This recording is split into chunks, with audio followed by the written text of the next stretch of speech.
नमस्कार दोस्तों, speed classes MPPSC में आपका स्वागत है। आज हम देखने वाले हैं जो नई शिक्षा नीति भारत में लागू होने वाली है वो क्या है। ठीक है, तो नई शिक्षा नीति 2020 क्या है ये। नई शिक्षा नीति से पहले हम देखते हैं पुरानी शिक्षा नीति। पुरानी शिक्षा नीति जो है वो 10+2 पर आधारित है, जो स्कूली शिक्षा है, और वो 1986 से राजीव गांधी के समय से चली आ रही थी। थोड़ा बदलाव हुआ था नरसिम्हा राव 1992 के समय, बाकी ये 1986 के तर्ज पर ही चल रही थी। तो सबसे बड़ा बदलाव हुआ है मंत्रालय से शुरू। जो मानव संसाधन मंत्रालय है उसको अब क्या बोला जाएगा, शिक्षा मंत्रालय। और मानव संसाधन मंत्री को क्या बोला जाएगा, शिक्षा मंत्री। जो कौन है, रमेश पोखरियाल। इनको निशंक भी कहा जाता है। बहुत सारी बुक्स भी लिखी इन्होंने निशंक के नाम से। नई शिक्षा नीति 10+2 से बदलकर 5+3+3+4 के आधार पर होगी। जो नई शिक्षा नीति है वो 5+3+3+4 के आधार पर होगी, जो नर्सरी से लेके 12वीं तक रहेगी। ठीक है, पहले हम पढ़ते थे जो 10+2 मतलब 10वीं तक सभी विषय पढ़ते थे, और जो 2 साल है 11th-12th इसमें हमको स्ट्रीम चुनना पड़ता था। पहले जो 5 साल हैं वो क्या है, शुरुआत के 3 साल से 6 साल तक के बच्चों को अलग पाठ्यक्रम में पढ़ाया जाएगा। उनका पाठ्यक्रम अलग रहेगा, उनके टीचर्स की ट्रेनिंग भी अलग रहेगी। उनको जो है खेल एवं अन्य गतिविधियों से पढ़ाया जाएगा। खेल एवं अन्य गतिविधियों से पढ़ाया जाएगा 3 साल से 6 साल तक के बच्चों को। जैसे हम देखते हैं कि ग्राउंड पे लिख देते हैं 1 2 3 या ABCD, जिसमें क्या होता है कि अगर हमने ये बोला तो बच्चा ए पे खड़ा होगा, बी बोला तो बी पे खड़ा होगा। इस प्रकार की गतिविधि और भी अन्य गतिविधियां होंगी जिनके तरीके से पढ़ाया जाएगा। जो 5 साल हैं उसमें क्या क्या काउंट होगा, तो जो 5 साल हैं उसमें क्या होगा, प्री प्राइमरी के 3 साल होंगे। प्री प्राइमरी के 3 साल, कक्षा पहली का 1 साल और कक्षा दूसरी का 1 साल, तो टोटल कितने हो गए, 5 साल। ठीक है, कक्षा 1 से 3 तक के जो बच्चे हैं या 6 से 9 साल तक के बच्चे जो रहेंगे उनको क्या होगा, जोर दिया जाएगा कि वो पढ़ना और लिखना सीख जाएं। किस पे जोर रहेगा, पढ़ना और लिखना सीख जाएं। ठीक है, तो कितने हो गए, 5 इयर्स। तो ये हो गया 5। अब जो +3 है वो कब से शुरू होगा, अगले 3 साल मतलब 3rd 4th 5th। इसमें बच्चों को भविष्य के लिए तैयार किया जाएगा।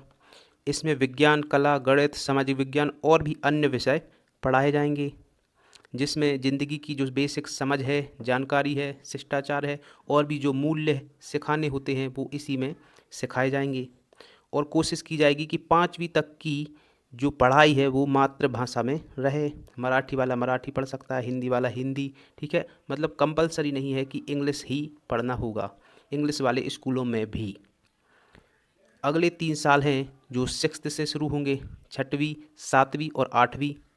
ठीक है, तो कितने होगा, 5+3 और +3 वाला ये है। 6वीं से 8वीं तक निश्चित पाठ्यक्रम जो तय किया जाएगा उसके आधार पर पढ़ाई होगी। 6वीं से छात्र इंटर्नशिप कर सकेंगे। ठीक है, मतलब कोई सॉफ्टवेयर में जाना चाहता है बच्चा तो वो सॉफ्टवेयर जो कंपनियां हैं उनमें जाकर वोकेशनल ट्रेनिंग ले सकता है।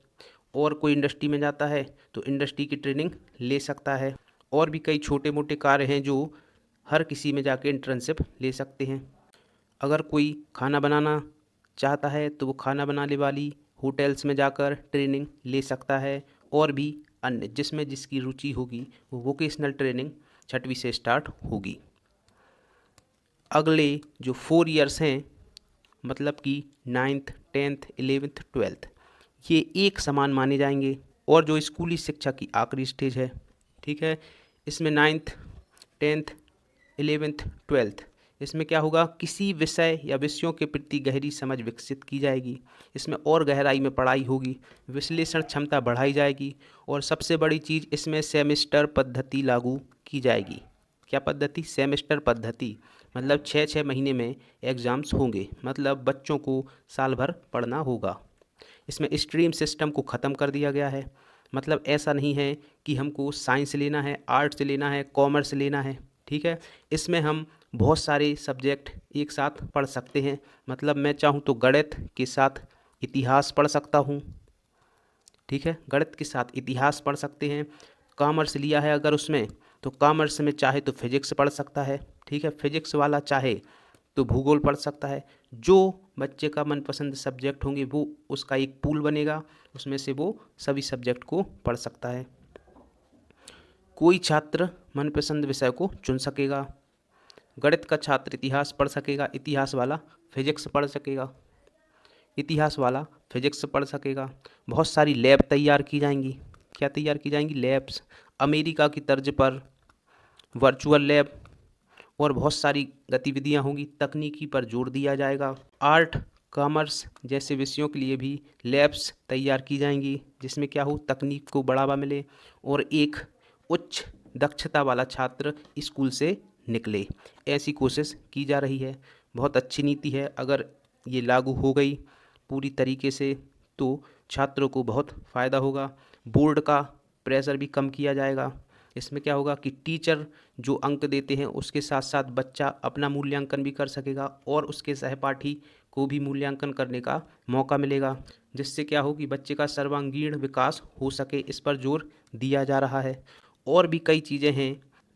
अगर सरल शब्दों में कहा जाए तो शुरुआत में जो पढ़ाई होगी वो खेल कूद के जरिए की जाएगी। उसके बाद 6वीं से एक वोकेशनल ट्रेनिंग और भी कई अन्य गतिविधियां होंगी, जिससे क्या हो कि 6वीं से बहुत सारी समझ विकसित हो सके। 9th 10th 11th 12th सब बराबर होंगे, जिसमें सब्जेक्ट अपने पसंद के अनुसार हम चुन सकेंगे। तो ये है नई शिक्षा नीति। काफ़ी समय से 2014 से ये चल रहा था। 2016 में इसका रिपोर्ट आई और अभी 2018 से लोगों से सुझाव मांगे जा रहे थे।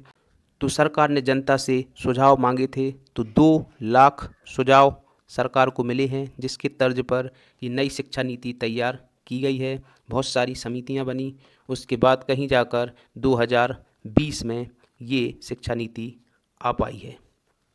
स्कूल के साथ साथ कॉलेज पढ़ाई में भी परिवर्तन हुआ है। क्या परिवर्तन हुआ है? Credit transfer. ये क्या है? आपने जितना पढ़ा उतने का आपको क्या मिलेगा? सर्टिफिकेट। पहले क्या होता था, अगर कोई बच्चा इंजीनियरिंग में जा रहा है, उसने 1 साल या 2 साल पढ़ाई की, उसका मन भर गया, अच्छा नहीं लगा, तो क्या हो गया, उसने पढ़ाई छोड़ी और वापस आ गया, फिर वो इतिहास से पढ़ने लगा, तो उसके जो 1 साल या 2 साल बर्बाद होते थे। अब ऐसा नहीं होगा। अगर आपने 1 साल पढ़ी है तो 1 साल का आपको सर्टिफिकेट दिया जाएगा। 2 साल पढ़ा है तो डिप्लोमा मिलेगा। पूरी पढ़ाई की है तो क्या मिल जाएगी? आपको डिग्री मिल जाएगी। इसका बेनिफिट जहाँ भी आप एडमिशन लेंगे या फिर जहाँ भी जॉब के लिए अप्लाई करेंगे उसमें आपको मिलेगा बेनिफिट। और एक बदलाव हुआ है कि जैसे BA BSc जैसी जो 3 साल का कोर्स होता था, उसमें क्या हुआ है कि अगर आप सामान्य छात्र हैं या सामान्य पढ़ाई कर रहे हैं सिंपल नौकरी के लिए, तो आपकी जो डिग्री होगी वो कितने साल की होगी? 3 साल की। कितने साल की? 3 साल की। और अगर आप रिसर्च के लिए पढ़ रहे हैं तो आपकी जो डिग्री होगी या ग्रेजुएशन होगा वो होगा 4 साल का। उसके बाद 1 साल का पोस्ट ग्रेजुएशन होगा। उसके बाद 4 साल की PhD होगी। कब? जब आप रिसर्च में जाना चाहते हैं। इसमें MPhil की मान्यता नहीं रहेगी। इसमें डायरेक्ट आप क्या करेंगे? PhD।